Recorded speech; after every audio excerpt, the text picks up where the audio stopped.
Bonsoir à tous, bienvenue dans Focus, un focus spécial République démocratique du Congo. La République démocratique du Congo est dans une impasse politique. Pourquoi? Parce que en novembre 2016, il doit y avoir les élections présidentielles. Selon la Constitution, le président Joseph Kabila arrivera au terme de son deuxième mandat. Seulement voilà, pour l'instant, le gouvernement de Kinshasa n'a pas préparé ces élections. Il n'y a pas le budget nécessaire pour organiser ce scrutin. C'est un budget prévu de 1 milliard de dollars, mais le gouvernement congolais n'a pas pu thésauriser cette somme. D'autre part, il n'y a pas eu révision du fichier électoral. Dans cette impasse, désormais, il faut savoir que faire pour en sortir. La communauté internationale est venue au chevet de la RDC, avec plusieurs envoyés spéciaux qui se sont rendus à Kinshasa, qui ont rencontré toutes les forces politiques, et ils ont pris une résolution. Le Conseil de sécurité des Nations Unies a pris la résolution 2277, résolution qui appelle toutes les forces politiques congolaises à aller à un dialogue afin de dégager un consensus politique. Seulement le problème, c'est que la nature de ce dialogue ne fait pas l'unanimité. Vous savez, le dialogue n'est pas constitutionnel, mais le dialogue fait partie des vertus des hommes démocratiques. Mais le dialogue de M. Kabila, nous n'attendons pas aller dans ce dialogue-là. Un dialogue convoqué par M. Kabila à 2006. Il n'y avait pas eu de dialogue pour aller aux élections. 2011, il n'y a pas eu de dialogue pour aller aux élections. Et maintenant, 2016, fin mandat de M. Kabila, on nous parle de dialogue. Moi, je dois vous le dire très sincèrement, que ça devient erroné.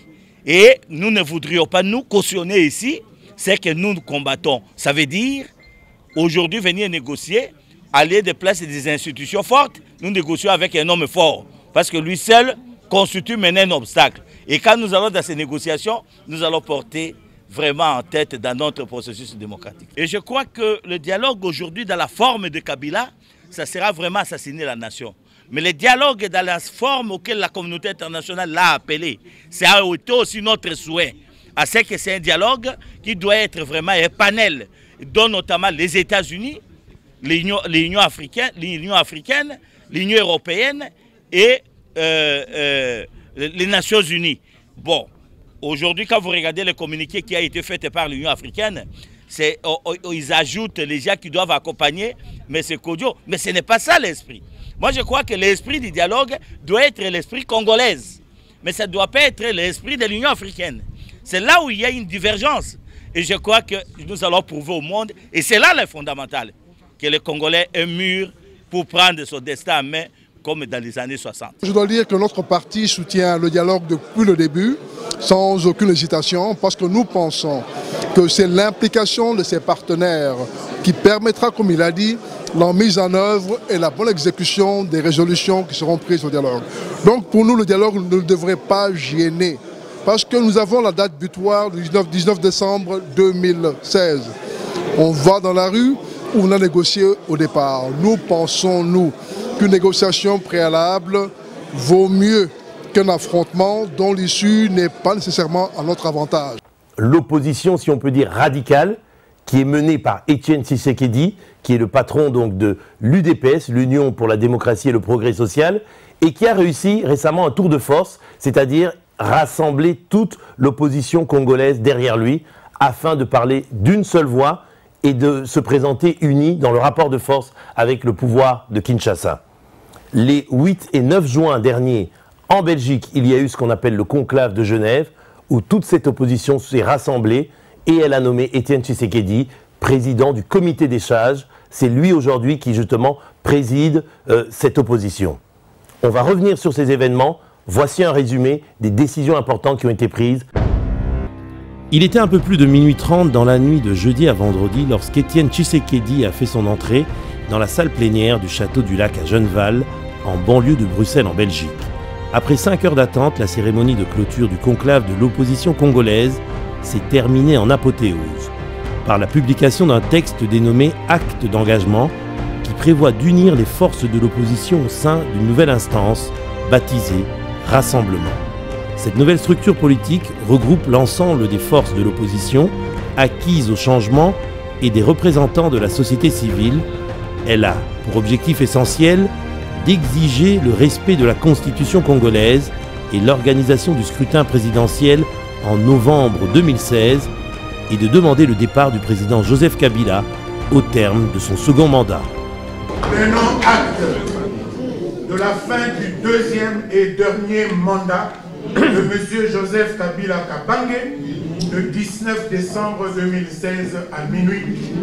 Et nous saluons son départ du pouvoir le 20 décembre 2016. Il s'agit là d'un véritable tournant dans la vie politique de la RDC, car c'est à présent unie que l'opposition veut agir face au pouvoir de Kinshasa. En se basant sur la résolution 2277 du Conseil de sécurité des Nations Unies, votée le 30 mars 2016, l'opposition a rejeté le dialogue convoqué par le président Kabila en novembre 2015. Désormais, tout mécanisme de concertation politique devra se faire dans le strict respect de la Constitution, et pour y parvenir, l'opposition demande qu'il soit adjoint au facilitateur Edem Kodjo, 5 autres co-facilitateurs représentants de l'ONU, de l'Union africaine, de l'Union européenne, de la francophonie et des États-Unis d'Amérique. Initié à l'appel de l'UDPS, le conclave de Genneval a consacré le rôle primordial d'Étienne Tshisekedi dans le combat pour la démocratie et l'instauration d'un état de droit en RDC. Les participants de la conférence de Genève ont décidé d'avoir le président Étienne Tshisekedi Wamulumba comme président du Conseil de sages du mécanisme de suivi des conclusions des présentes assises, dites conférence de Genève, conseil où il sera assisté, comme vous venez de le voir, deux autres sages désignés par chacune de nos plateformes. Sachez que, quelles que soient les circonstances dans lesquelles le pays va vivre, nous sommes tout près de la victoire. Pendant ce temps, à Kinshasa, la majorité présidentielle a réagi fermement à ce conclave par la voie d'un communiqué. La famille politique du président Kabila rejette toutes les résolutions du conclave de Genneval et elle dénonce une tentative de coup d'État institutionnel. Elle réitère aussi son attachement à la tenue d'un dialogue politique dans les plus brefs délais. Il apparaît donc évident que pour l'instant, on assiste plus à un dialogue de sourds en RDC.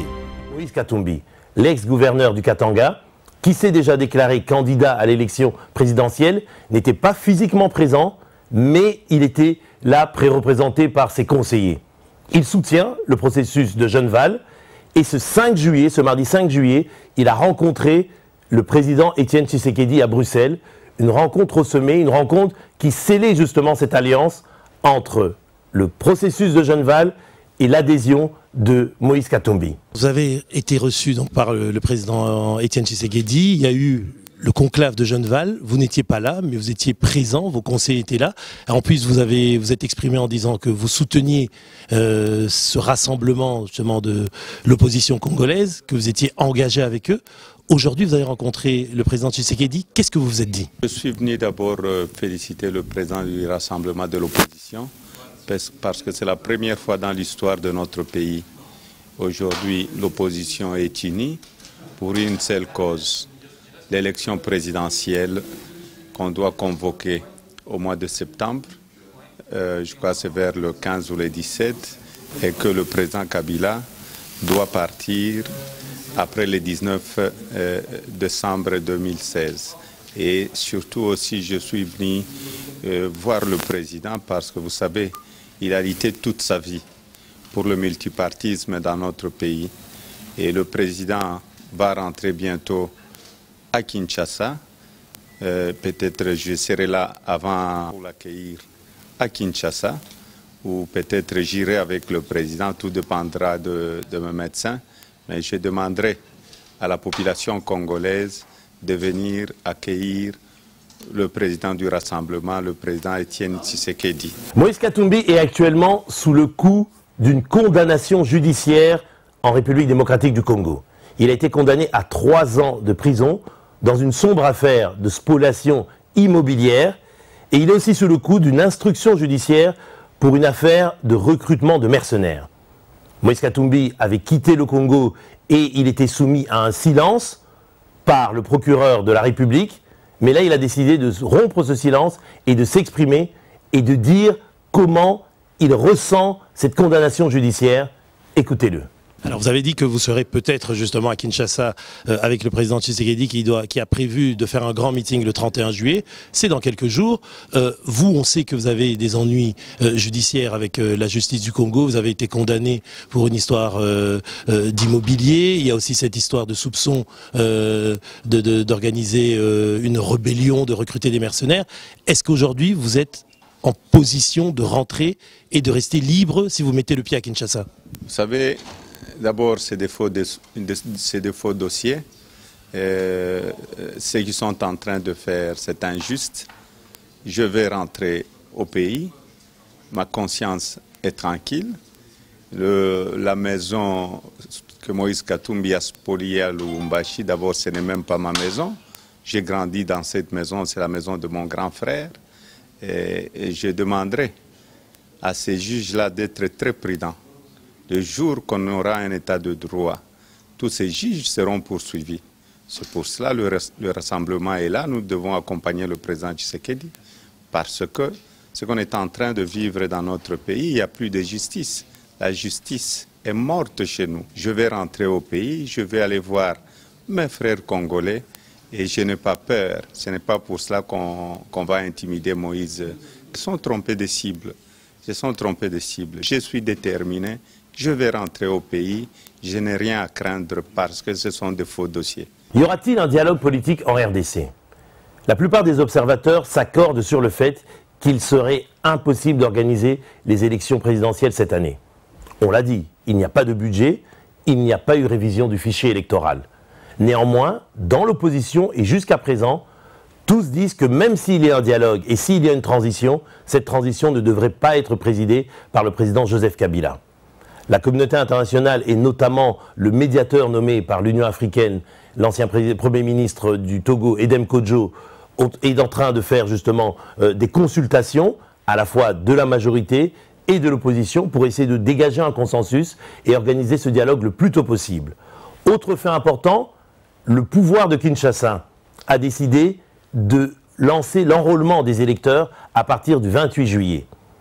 Mais on verra bien si tout ce processus pourra conduire au respect de la Constitution, Constitution qui ordonne d'organiser les élections présidentielles en novembre 2016. Écoutons ce qu'en pense Moïse Katumbi.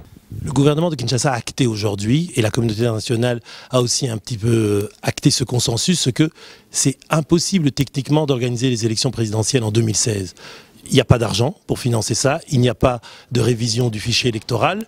Le gouvernement va lancer l'enrôlement des électeurs au mois de juillet, ici le 28.